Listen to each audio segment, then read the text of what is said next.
places. All right. Hello and welcome to Just a Family. This is giving you something to talk about, or Just a Live TV. I'm your host, Melissa Krechler. I'm an identity coach, spiritual teacher, business mentor, and creator and founder of Just a Live TV and the Women Supporting Women Can Network. So today we're going to be talking about what is self-love, which is a great topic. And everybody's like, oh, self-love, self-love. It has been such a common thing that's said lately, but we're going to get into what it really is. So today's episode has been sponsored by Phoenix Identity. They are offering you their challenge. So they're hosting a 5-day challenge on the Empowered Warrior Women Challenge. It is all about how you're giving away your power and how you can start taking it back and start taking control of your life and feeling empowered, which is something not a lot of us feel. And it's part of self-love, feeling empowered and just filling your own cup like we were talking about already. So like, follow, share, join our newsletter. If you'd like to be a guest or if you'd like to see us topic featured, please join us at justalivetv.com. All right. So I'm going to hand it over to my guest speaker today, Deborah Cherrey, and she is going to introduce herself. Deborah, would you please? Thank you so much for having me. My name is Deborah. I am a Reiki Master Teacher and mindset coach. Ooh, I like that. I definitely like that. I'm all about mindset. And so today, like I said, we're going to be talking about what is self-love. Excuse me. And I know that you and I have quite a few stories on self-love over the last, few weeks. And so I'm going to share mine with all of our viewers today. So over the last 4 days, both my oldest children have finished school for the year. So it's summer holidays. Within 24 hours of them finishing school, my husband dislocated his ankle as well as broke it in 3 spots, had surgery with screws and pins, and is at home and unable to walk for the next 2 to 12 weeks. So there's been a lot going on in my house, a lot of stress, a lot of overwhelm, a lot of frustration and emotions, and just trying to figure everything out now that, life has basically changed for the time being. And one of the things that I'm really expressing this is because this is the time where I have to focus on self-love above everything else, right? Because today I woke up, my husband looked at me and he's like, what is going on with you? And I said, you know what? I'm picking up on your energy. So I'm an empath, and a lot of people can understand and agree that they may be empaths themselves. So as an empath, you take on the emotions of other people.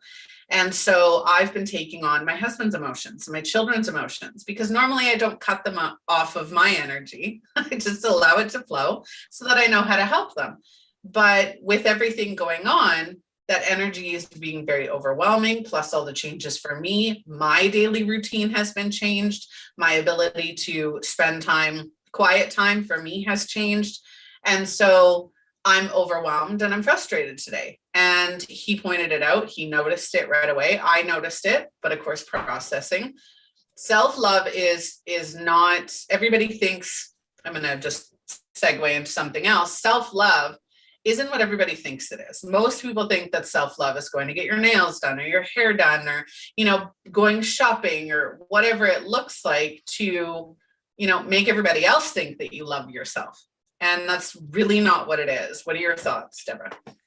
Well, I can certainly relate to that. As we were discussing earlier, my boyfriend just had major surgery. He's been in the hospital on and off. He's had three surgeries in 3 weeks, the last one being a fairly significant surgery. So a lot of my time, like you've had to pivot. You have to, your normal schedule during the week is now changed. I was spending 6 to 8 hours at the hospital. It's really, when you're in that moment, it can seem so overwhelming, and I can relate to some of the feelings that you had. It's like, but I should be doing this for my business, or I should be doing this, and my kids need this, and I usually do this. And where I really had to just stop, and I had to pause, and I had to not focus on my business and really prioritize what was important. On top of that, I can't fill from an empty cup. So I know it's really important for me to make sure that I'm honoring some of the things that are important to me. So getting out in nature, I haven't been able to exercise in the last week and a half. So doing some of the things like calling a friend, getting out in nature, just meditating, just taking a few minutes of your time just to get some more clarity on where you need to go so that you can show up and you can help them heal, help them do whatever. And like you, I'm very much an empath. So visiting the hospital and seeing all those people who are in pain, who are sick, who are healing, and I can't do anything to help them. So I have to recognize the things that I can do to support, my boyfriend in this situation. What can I do to support him? Sometimes it's just time. Sometimes it's cleaning his house. Sometimes it's a meal, but just really recognizing what I can do, because I can only do so much, and I still have to honor myself and making sure that you're eating right and getting the sleep that you need, and just being kind and compassionate to yourself too. Yeah, absolutely. One of our viewers, Jackie, says, self-love for me is setting healthy boundaries. Absolutely. For everybody watching or catching the replay of this episode, what is self-love to you? What do you feel self-love is for you? How do you practice self-love for yourself? And where do you look for self-love? A lot of people look for it externally. And exactly like you said, self-love isn't external, right? It is an internal thing. We have our own energy, our own needs. We're very individual, unique beings. It's not going to be the same for everybody, right? For me, self-love is quiet. It is numbing quiet, and not even numbing. I say that word. It's not necessarily numbing quiet. I do very well. And my self-love for me is taking time to do nothing. And that means, whether that is reading, whether that is listening to music and dancing, whether that is driving in my car, it's for me, it's doing nothing while still doing something, right? I'm engaging my brain so that it's still going, because obviously all of us, we still need our brain to be engaged. But at the same time, I can just be. And I think that's what it is, right? I get lost in a book, or I'll get lost in a show, or lost in music, or lost in driving. And that for me that's where I recharge. That's where I fill my cup and say, okay, I'm good, I'm calm, I'm happy, and I'm healthy, and I'm just, being. Self-love is identifying your body. We did an episode the other day on, just being in your body, right? Your body doesn't lie. So your body will tell you, Absolutely. Hey, you may need some water, or hey, you may need this, or hey, you may need that. So it's kind of just having that time to sit within yourself and say, okay, deep breath. What do I need? Right? What do I need right now? And I think it's always changing too. I think self-love, when you, like you are right now, helping your husband while he's on this journey of healing for his ankle, your self-love and self-care regimen might be different than your regular day-to-day. I know for me, I like to really honor like the trifecta, the mind, body, and soul. So meditation, getting out for some sort of exercise, and reading, or making sure that I'm filling my cup with positive, happy things. And the last couple of weeks, maybe it's just been, if I can get a meditation in, or if I can try and eat healthy today, and maybe it's not hitting all those marks that I normally like to, but that you're still trying to honor part of your self-care regime, because you're not good to anybody if you're not good to yourself. Yeah. And that's, I think, what a lot of women, particularly women, struggle with, even men.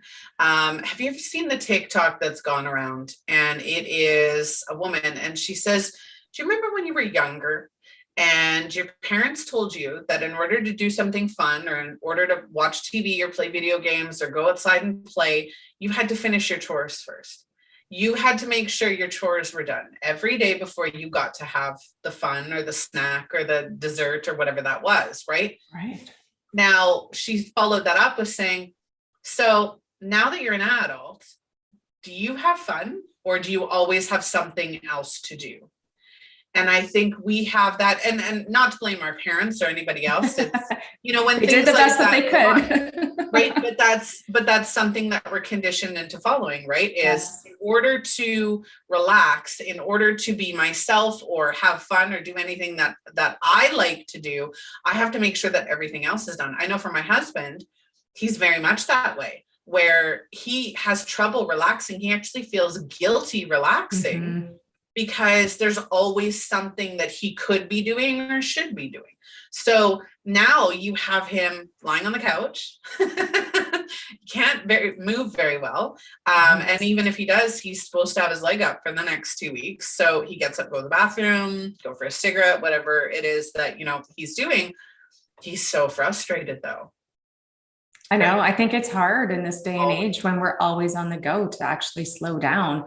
And getting back to the kind of self-love piece of that, self-love might not be doing the dishes today. It might be leaving the vacuuming for tomorrow. It's always going to be there. There's always going to be something to do. So if today, all you need to do is take that time for yourself to rest, to relax, to watch a show, to read a book, to dance, to do whatever you want to do that. Like there's always going to be stuff to do. The dishes are still going to be there. And unless you know of a magic fairy that does them themselves, that would be amazing. Not only that too, though, but if you have children, right? Asking your children. I have 4 children. All of them were home when this happened with my husband, and every single one of my children picked up their socks and have helped. Every single one of them. Whether it be the 2 that don't live here, whether it be the 2 that do live here, they've all helped out in different ways. So even not in the midst of tragedy or trauma, but even just every day, like you mentioned before we started this, right, is even just every day, right? Asking for help if you need it. I turned around to my 13-year-old today, and I went to go get a Tupperware out, and she's been doing the dishes. So I went to go get a piece of Tupperware out, and I said, I'm getting very frustrated with every time I go to grab a dish that you've washed, it's still dirty. I said, I need you to do better. And by that, I mean, don't watch on your phone while you're doing the dishes. Listen to music. If you need something to engage your mind while you're doing that, listen to music. Listen to a podcast. Do something that's not going to take your focus away from what you're trying to do, right? So for me, it's asking my children to help, to, sure. Can you watch your sisters? Can you pick something up for me? Can you guys pick up after yourself, clean up after this, help dad if he asks you for something, right? We're all part of a cohesive unit, whether or not it's, my partner and I, whether or not it's our kids and us, whether you're single and have friends and family, there's a cohesive unit. And one of my girlfriends actually taught me that it's not teaching my kids to do chores. It's teaching my children to be an active part of our unit. They make a mess, they have to clean it up. If they eat, they have to help provide, whether that is by cleaning, whether it's by helping me make dinner, whatever that looks like. That's part of self-love, is making sure that you're asking for help, that you're, if you're feeling overwhelmed or stressed or anything like that, it's communicating. Those people in your life do not know that you need help unless you ask for that. That's so true. And I think like nobody's a mind reader. And I think a lot of us, all right, I guess I can say historically have been like, how come they can't see this? Or how come this person doesn't know this? But nobody can read your mind. Nobody knows what you're thinking in any given moment. So if you don't communicate your needs, whether it's to your partner, whether it's to your friends, whether it's to whomever, your kids, nobody, they don't know. You can't assume that somebody knows what you're looking for. Like I have 3 kids as well, and there's a sink full of dishes, and yeah, like it would be easy for me just to go and do it. But I'm like, they have some ownership in this too, and just some responsibility. And if I continue just doing everything for them, then they're not going to learn responsibility, just taking care of yourself. And that is self-love. taking care of you, picking up after yourself, decluttering your space, having, that is just a mindset thing right there. Self-love is making sure that you are in a clean, clear space so you have mental clarity, mental thought. Absolutely. Look at how many times I read a book, I think it was Decluttering Using Feng Shui. And it was an amazing book, and it gave amazing insight as to why we keep things, right? And there's like section on hoarding, and it's like, why do you keep pictures, right? The memory is associated with the picture, but you always have the memory. You don't have to have the picture, right? So it's picking and choosing what you want to keep. And it was very interesting. And I know even for me, my husband's been on the couch for the last 2 days because obviously he doesn't want to go up the stairs with a broken ankle. But at the same time, it's then I've got, all of us have been in there, right? The youngest wants to be as close to her dad as possible. So she's been in the living room all day. And then he's been in the living room all day. I've been in and out. And then of course there are wrappers and banana peels. Sure. And I'm just like, this is not okay, right?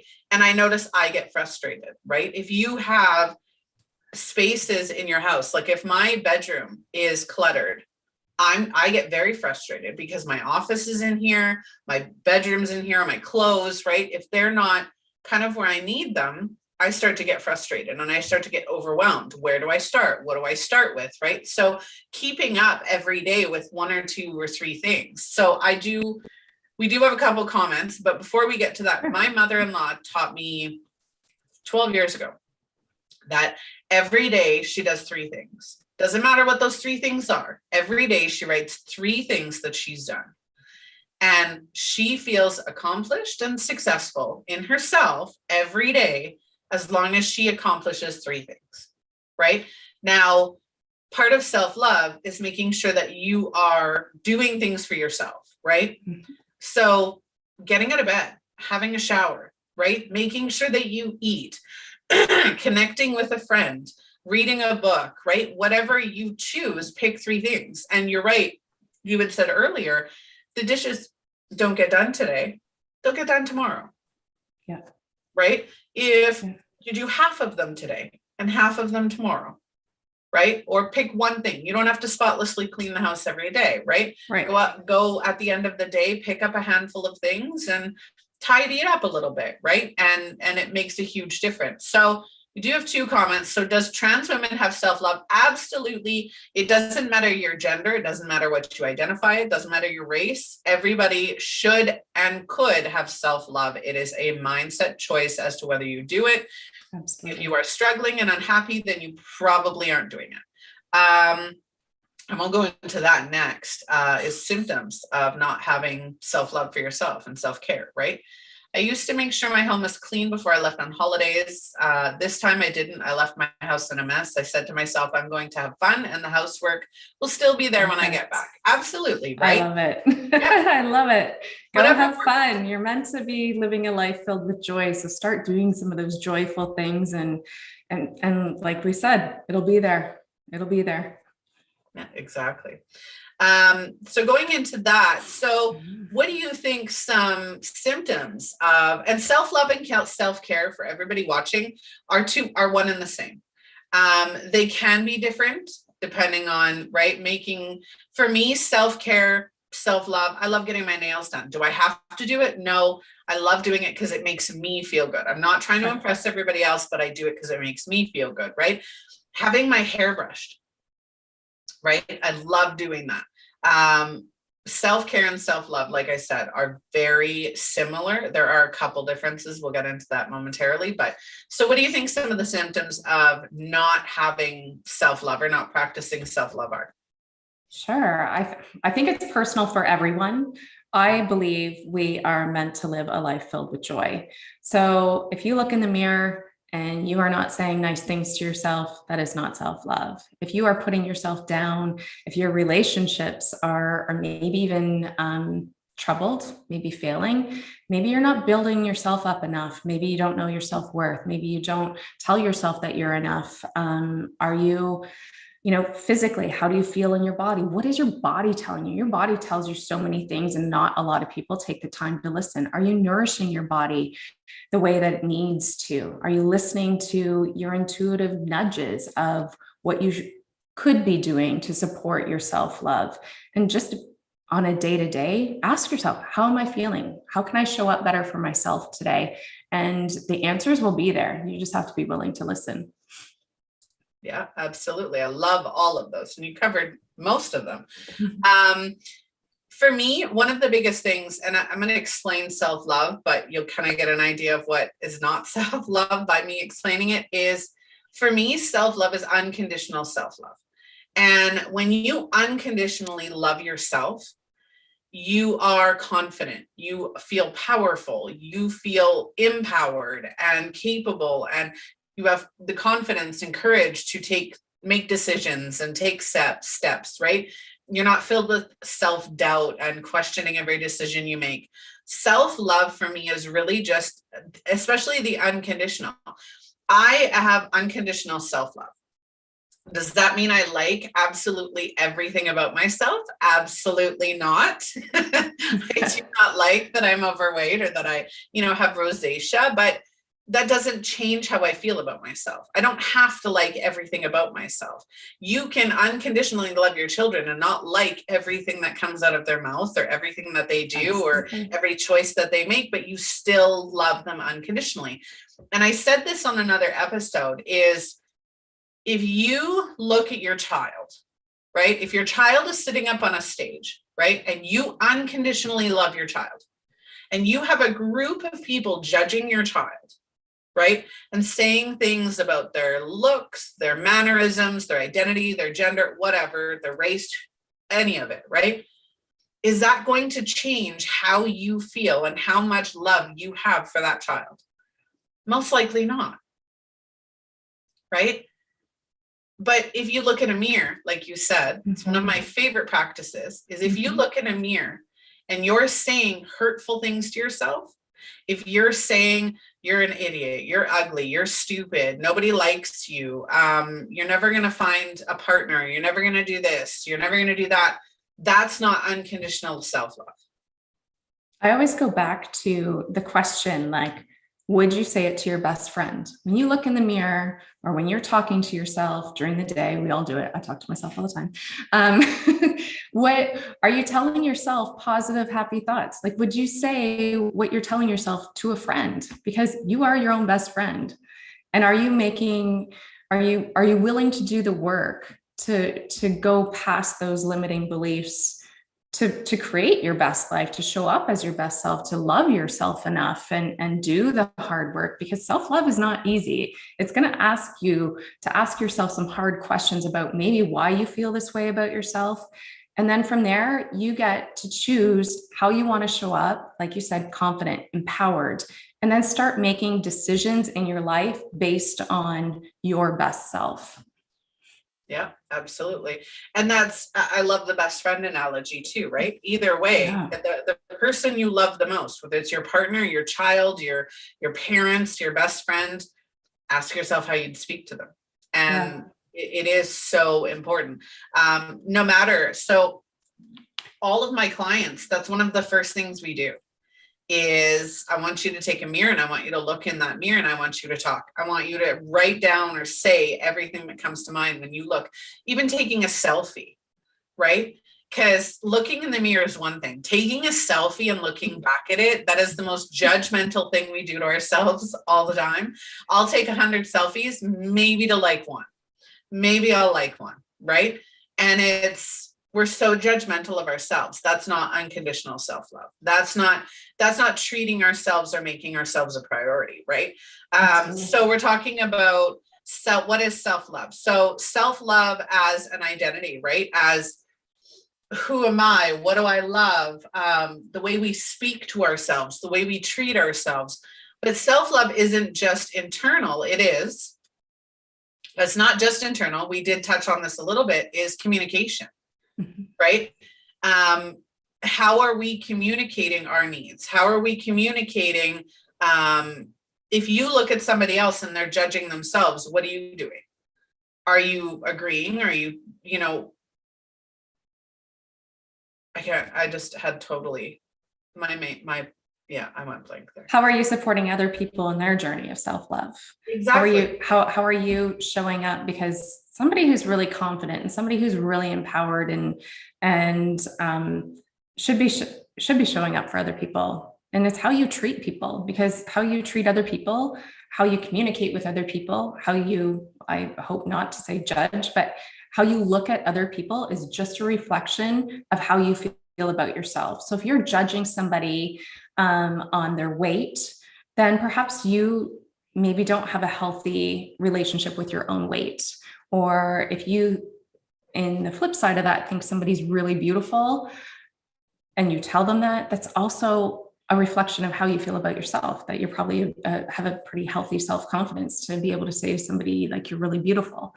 But also how you speak, how you treat other people is so key, because it's just an identifier of how you treat yourself. Everything around you, everything in your external environment is a reflection of how you feel about yourself. Yeah. Not only that, but how do you take compliments? Yeah, that's a big one. That took me a long time. That took me a long time to be okay with a compliment. But yeah, like, yes, own it. Own your greatness. Like, that's so important. Not just compliments though, criticisms, right? Yeah. How would you respond to a criticism? Because I'm curious to know, because I'll tell you mine, and yep, I want to hear yours. Absolutely.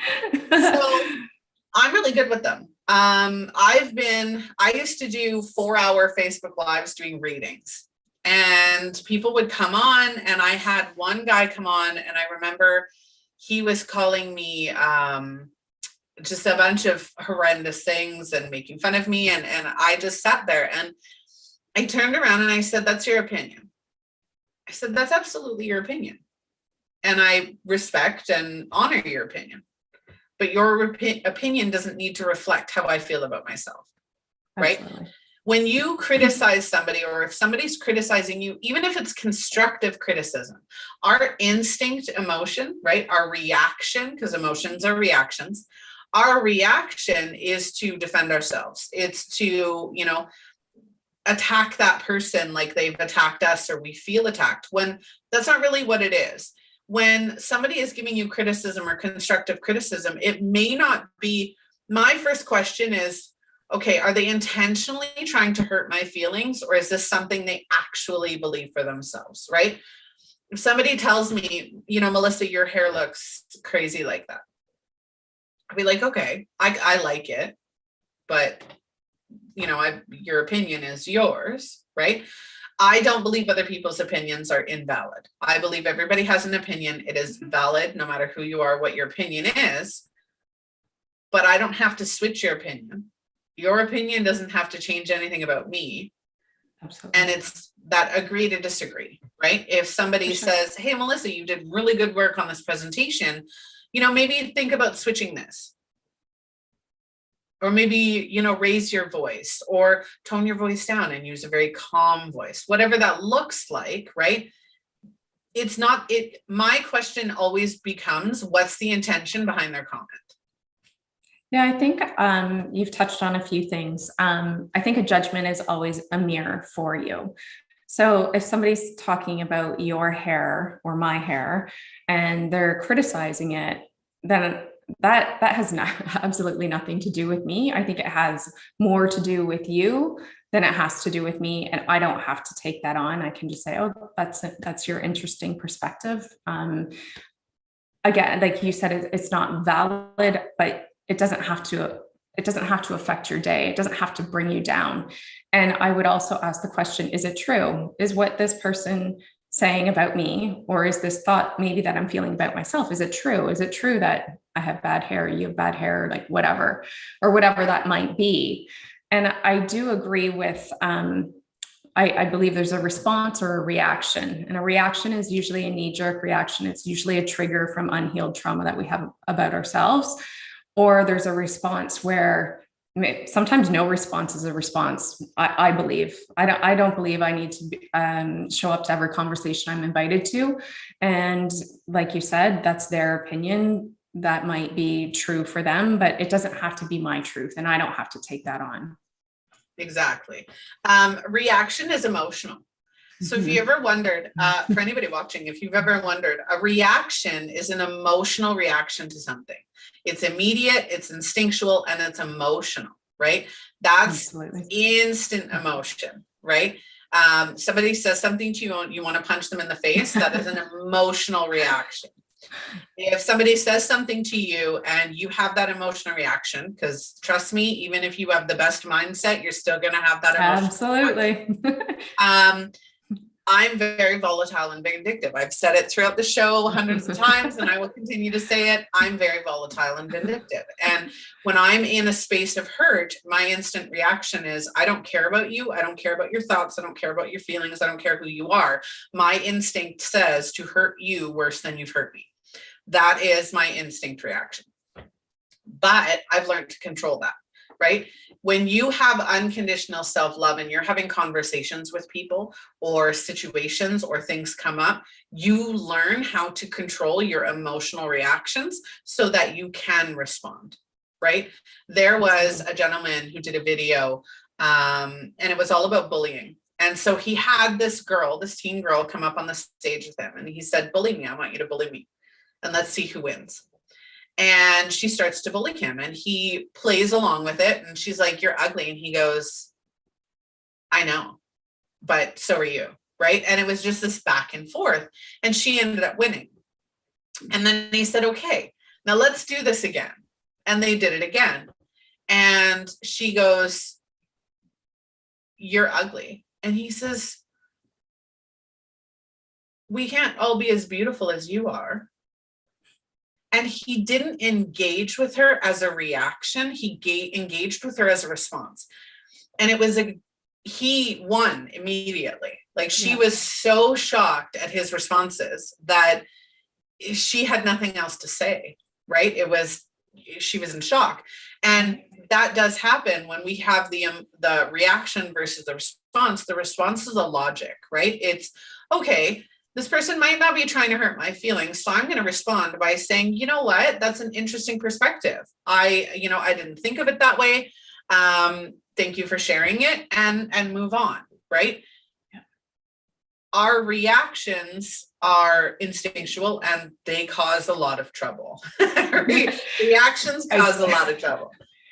I think, I agree. Reactions I think self-love in itself is just being aware of your feelings in any moment. And is this because this is really what's going on right now? Or is this a past trauma that I need to work through and heal? And I've had a few of those in the last, so even just being in a hospital environment, I had two grandparents when I was, 8 years old, very sick. And that triggered something for me, and I had to where is this coming from? Why am I having just this anxiety being in a hospital? And not like everybody loves being in a hospital, but I think I've always been okay, but just being there so often and being an empath and taking in all the energy around me as well. But where is this coming from? Why am I feeling this way? Where's this fear, doubt, and worry coming from? And just acknowledging it and then being able to have conversations about it. So that's healing in itself, just being aware, asking yourself questions on why you might be feeling a certain way in a certain circumstance or in a certain interaction with somebody else, because that's a healing moment as well. Yeah. So I'd like to share a couple steps on self-love. So number one for me is knowing who you are. When we talk about self-love, we struggle with self-love when we don't know who we are. At our core, who we are, what we love, what we don't love, what we like, what we dislike, what we're interested in, what we're not interested in, what we're passionate about.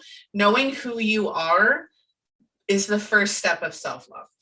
The second step is starting to go through those beliefs, right? And it's like, okay, do I really believe this, or is this somebody else's belief? Is this a trauma response belief, or is this something that's still working for me? As we get older and as we up level, as our mindset up levels, depending, from the time we're children to, early adults, mid adults, midlife crisis, all of that, we're up leveling because we're experiencing different things at different stages. as we experience, we have these beliefs that we've created because of those experiences, right? Most of the time, we've put them into place to protect ourselves, to set boundaries, because boundaries are absolutely self-love. Thank you, Jackie, for pointing that out earlier. Boundaries are definitely self-love. So we put stuff into place to protect ourselves, right? As we get older, maybe we don't need that protection anymore. And that belief is still there and we're still doing that practice, but it's not what we want. It's not valid for us anymore. And then it starts to cause problems. So it's understanding, okay, now that I know who I am, does this belief work for me? Does it not work for me? You know, should I change it? And it's changing your perspectives about your beliefs. It's changing your habits, and you're not changing who you are. You're changing how you express who you are. The next thing is feeling. Self-love. One of my non-negotiable self-love practices for my entire family, all of my clients, is making sure that you're allowing yourself to feel whatever it is that you're feeling. Those emotional reactions, you need to feel those. Doesn't mean you express them, but you need to feel them. Whether that's a negative expression, a positive expression, it doesn't matter what the emotion is, you need to feel them, because that's part of self-love. If you're having that emotion or that feeling, there is a reason you're having that. To ignore it or push it aside is not self-love, that's deflecting. I agree. I think, when we talk about self-love, that does not mean that you are sunshine and rainbows every day, 24/7. I think it's being just aware, asking yourself questions when you have a feeling, honoring those feelings. So if you need a good cry it out. Like that's healing. That's therapeutic.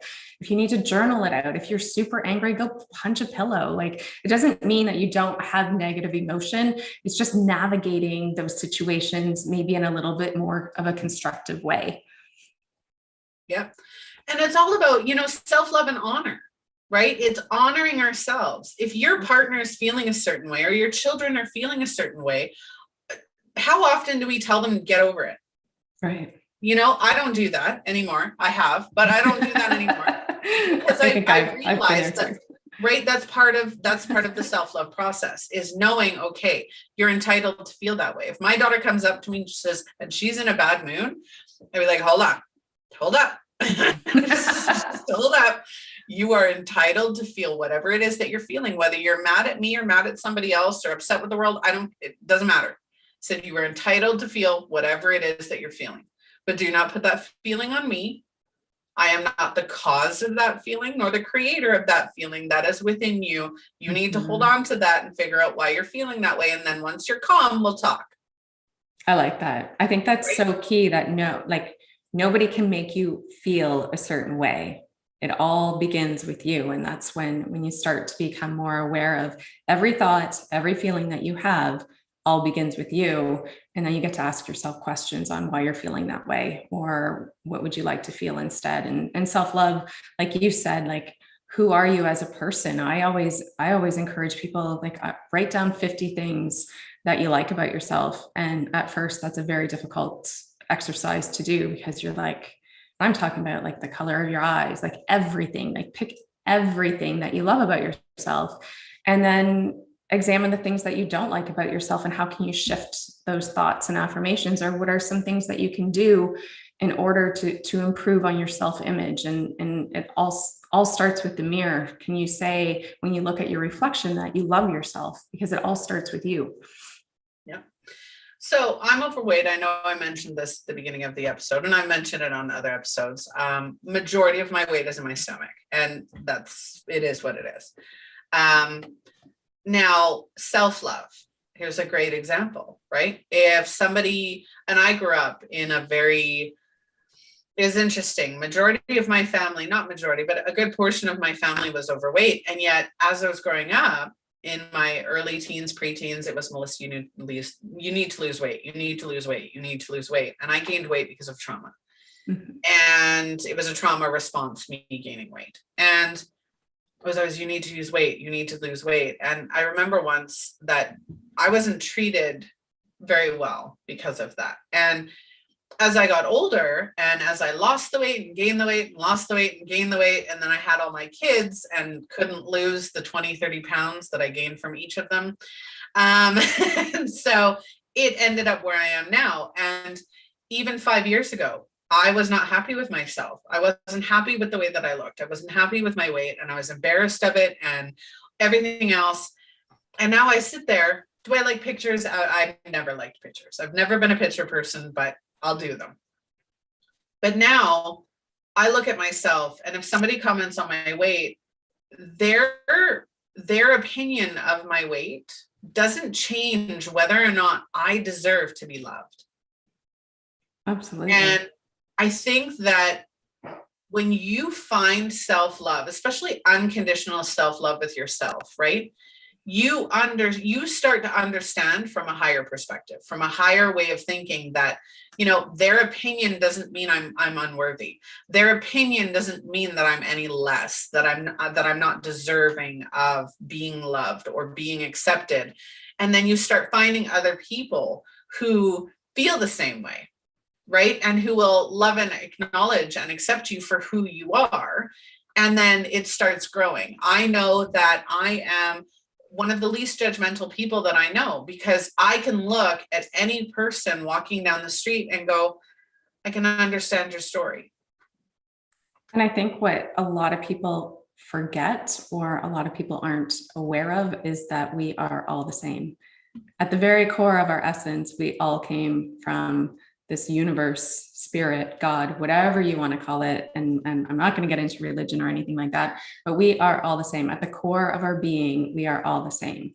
And when we take away the stigma, the weight, the gender, the race, and all that, at the core, we are still all the same. And when you start looking and appreciating that we are all made from that tree outside is made from the same thing as our human bodies are made of. And when you look at from an I am consciousness, from that we are all the same loving beings, we are all brought here in the same essence of, I guess, if that's the word I'm thinking. I can't think of the word I'm really thinking of right now, but we are all the same. And when you start looking at people through the eyes that we are all the same, that's where not only self-love, but universal love comes from. We're all energetic beings having a human experience. Absolutely. Right? You think about what fuels your body. You can save food, you can save water, but when your heart stops, what do? They electrocute it. All energy. Like, we're energy, right? And people wonder why, our bodies work the way that they do. Our minds work the way that they do, right? How those receptors that we have in our brain, those send energy currents telling us what to do, telling our hand to move, telling our face to turn, or whatever. I'm just using what I was just doing, but whatever it is. And loving who you are at your core, I'm not the same as everybody else. So I have a different way of thinking. I do believe that we're all energetic beings, but I think that our energy signature is different. I think that everybody has a different signature. Did we come from the same place? Absolutely. But we all have a different signature, a different energy, right? I believe in past lives. So I can go back multiple lifetimes and say, oh, I've done this, this, and this, and this. I have all of that knowledge within my energy, right? Being a spiritual person, or a psychic, intuitive, medium, I'm all of those. And that gets pulled in from that essence, right? Of, past lives, of knowing things that other people don't know. It's connecting to that energy. And people, just so everybody knows, being spiritual and having spiritual gifts and abilities, it is a different type of connection. You connect to an energy in a different way, which allows you to connect to other energies. So if we're energetic beings having a human experience, people who have passed are still energetic beings. They're just not in human form. So being able to connect with them is just an energetic wavelength that not everybody possesses. So, but self-love, getting back to self. we kind of veered off in a bit of a different direction, but that's okay. But I do think it all comes from, we all are the same. And when we stop looking at people's differences and look at the essence of who they are as a person in their heart and soul, I think that would be a game changer if everybody could look through that lens. Yeah. Everybody experiences negativity. There are 3 guarantees in life: taxes, death, and negativity. Those are the 3 guarantees. Nobody gets away with that. You can look at the most successful people, the most beautiful people, the richest people in the world, and all of them have struggled. All of them have had trauma. All of them have had experiences that are make or break. And everybody's perception of those experiences are different. I could have a traumatic event that wouldn't be traumatic to you, and vice versa, right?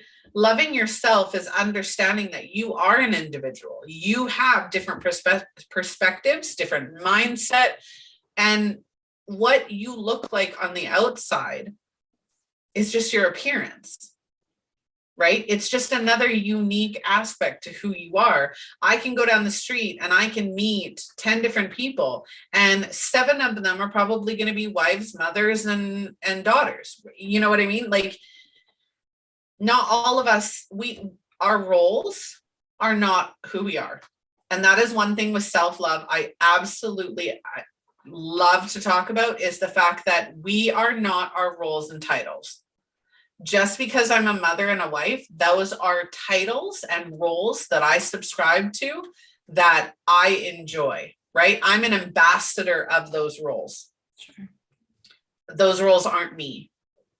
I'm still Melissa. I just take on, right?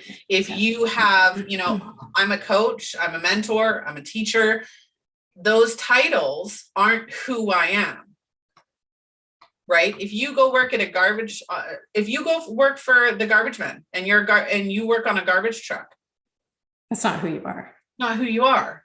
No. Right? It's not your identity. And I think every contrasting experience or negative, I guess if we want to say negative experience, we might look at it as negative, but are you looking at it as a chance to grow and learn the lesson from what it's teaching you? Because it's every time that we have contrast, it's an opportunity to learn and grow from. And I think a lot of people say, oh, life is happening to me. Life is happening for you. It's teaching you something. It's teaching you to go back and reevaluate and learn the lesson and move on from it. So if you have these similar relationships or similar situations that keep circling around in your life, look at those, because that's an opportunity. That's an opportunity for you to learn and grow from. Yeah. Look at my husband. And I'm sure I know. Yes. Well, right? So my husband has the strongest work ethic I've ever known. He's go, go, go. He's always getting things done. He's gifts of service. That's his love language. He's always doing something. But yet I don't have time for me. I don't have time for this. I don't know what I want. So it was very much like there was all these things that were getting in the way of him reevaluating himself. Now he has time. Uh-huh. So yeah. While it's traumatic and it's stressful for all of us, it's time for him to reflect.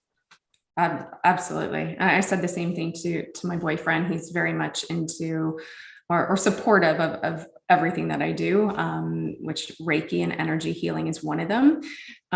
Because every time you have something in your body that is pain or discomfort, it's asking you to look at the emotion behind it. So what is it telling you? What is, your body, like I said, is telling you so many amazing things. So are you going to really reflect and look at your emotions, and how do you want to live? Are you living the joyful life that you want? And if not, what do you need to clean up?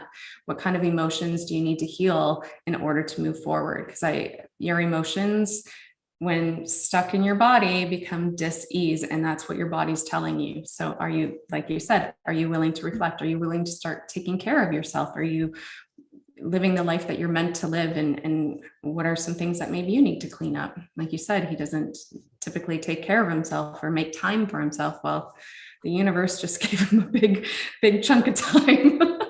Exactly, right? And that's the thing. People don't see it as that. And I think that is the biggest lesson, is that reflection that, if you're feeling aches and pains, are you supposed to slow down? We all are rushing, right? Society right now is all rush, rush, rush, go, go, go, hustle, hustle, hustle. Where are we hustling to? Right. We're hustling to death. And that might sound cold. It might sound, we don't know when that end date is coming, right? That's right. You can die before you're born. You can die shortly after you're born. You can die anytime from 1 to 130. It doesn't matter. Yep. You have an expiry date, right? Your expiry date, you don't know when that's going to be. And so we're all rushing. We only have so many years before we're not able to rush, before we're not able to enjoy the moment. You think about, and this is part of self-love, is enjoying the moment, just being in the moment, enjoying life as it goes. Even if you're in the middle of a struggle, do something that you enjoy. Absolutely. It's the journey. And the more time, the more times that you experience joy does not have to be a trip to Disneyland. Finding joy in the moment, the sun shining, the birds chirping. I was listening to the rainfall this morning. The windows were open and I was like, oh, I love that sound. Can you find the beauty in the moment of now and not be looking for the destination of getting there in order to achieve it? Yep. I was also just on your note about where we were talking about, ailments and that it's time for reflection. I was watching a cancer surgeon, and, they were talking about holistic methods and not that I don't believe that there's a place for Western medicine, medications and all that stuff, but they were asking her, when you have like a miraculous recovery, where's that coming from? Or what have you identified in all of your patients? And it's been a transformation, a higher consciousness, it's self-love, taking care of yourself and doing all those things. But she has never seen a healing where somebody hasn't asked themselves, why do I have this right now? And what is it teaching me? And what am I willing to do to move past it? It was really a profound thing. Yep. I've done a few pre-screening interviews with individuals who have either had cancer or do have cancer, and some of them terminal. And every single one of them that I've talked to has said the same thing, that cancer changed their life. Mm-hmm. And even if it's terminal, it's changed it for the better, because their focus is different. Their self-love is different.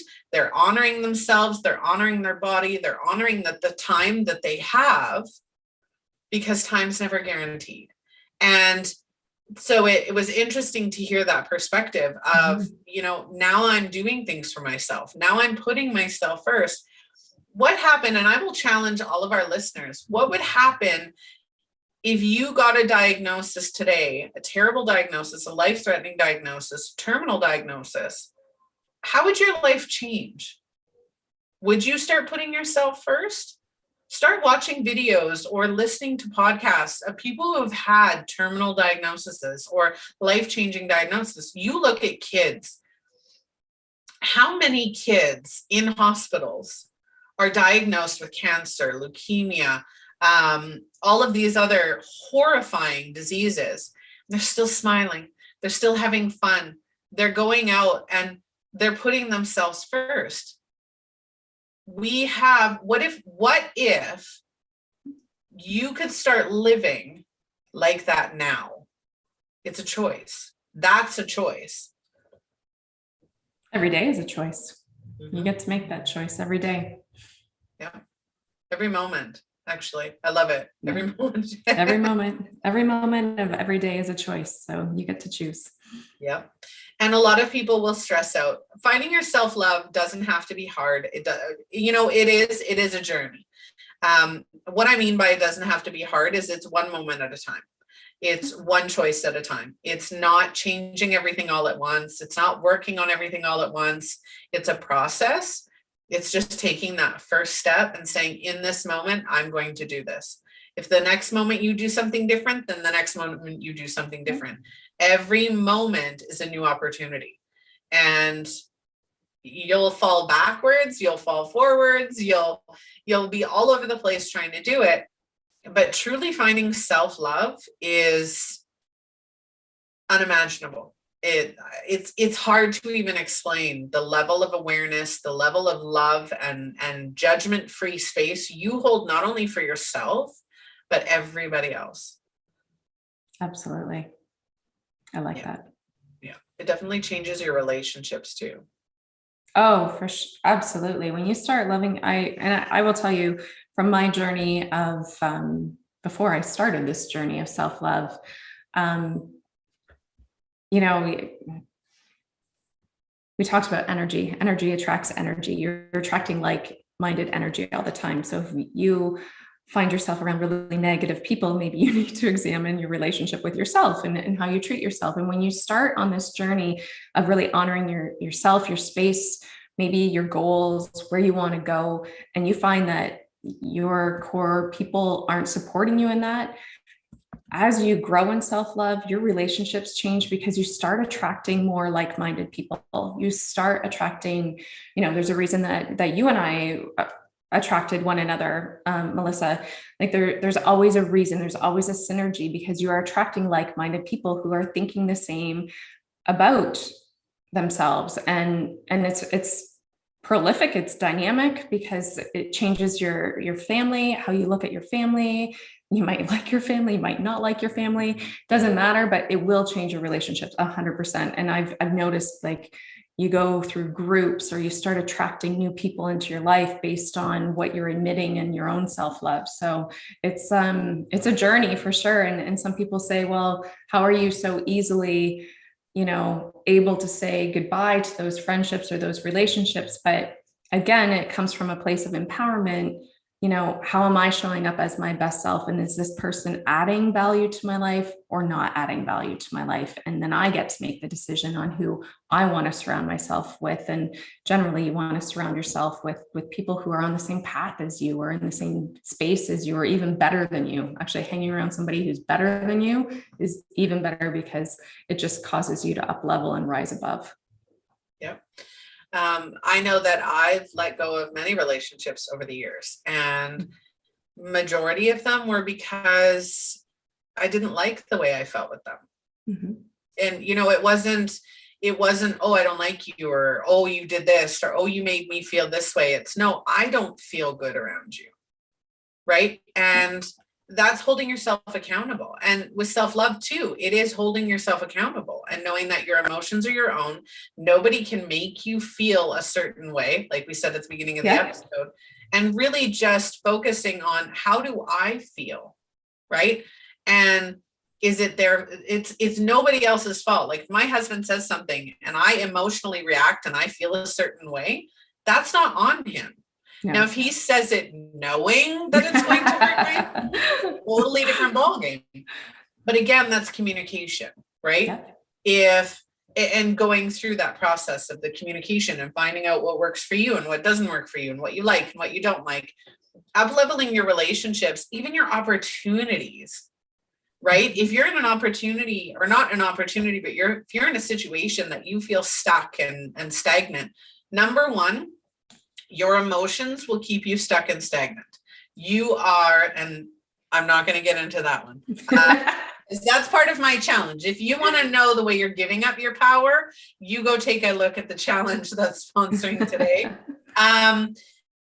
But again, it's looking at that, right? Where's your power? Where's your opportunity? How are you speaking to yourself? How are you showing yourself self-love?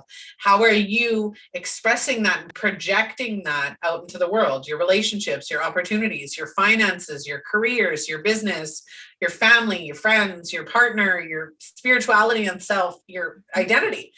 All of that comes down to yourself. Absolutely. Perfectly said. All right. Is there anything you'd like to add before we get going? Because I know we're at 3 here, so I don't want to take up too much of your time. I would say, I think it's a slogan I always say anytime I write a blog: your best life honestly begins with you, and it all stems from self-love. Yeah, absolutely. I love that. I'm not going to add anything onto that. I love that. It is so true. All right. Well, thank you, Deborah, for joining me today. I really appreciate it. I know that you and I both were kind of like, before this episode with everything going on. So I do appreciate your time greatly. Thank you so much for having me. I had so much fun. Thank you. Absolutely. You're very welcome. All right, Just a Family. This has been your episode, What is Self-Love? Today's episode has been brought to you by Phoenix Identity, who is offering you the Empowered Warrior Women 5-Day Challenge. The challenge is free. You can upgrade that challenge for, I believe it's $25 to the VIP, where you're going to learn the Warrior Women Ritual, which is amazing, and I absolutely love it. If you'd like to be a part of that challenge and learn how you're giving away your power and how you can take it back now, start taking control of your life, you can do that through the Empowered Warrior Women Challenge, link in the description. If you'd like to be a guest or have a topic that you want to see featured on the show, please feel free to reach out to us at Just Alive TV. You can find us on the majority of social media platforms. Like and follow, join our newsletter. If you'd like to connect with either myself or Deborah, you can do so. Our links are in the description. And again, thank you so much, Deborah. Thank you. All right, Just a Family. This is Melissa Krechler, your host. I will see all of you on the next episode. Bye.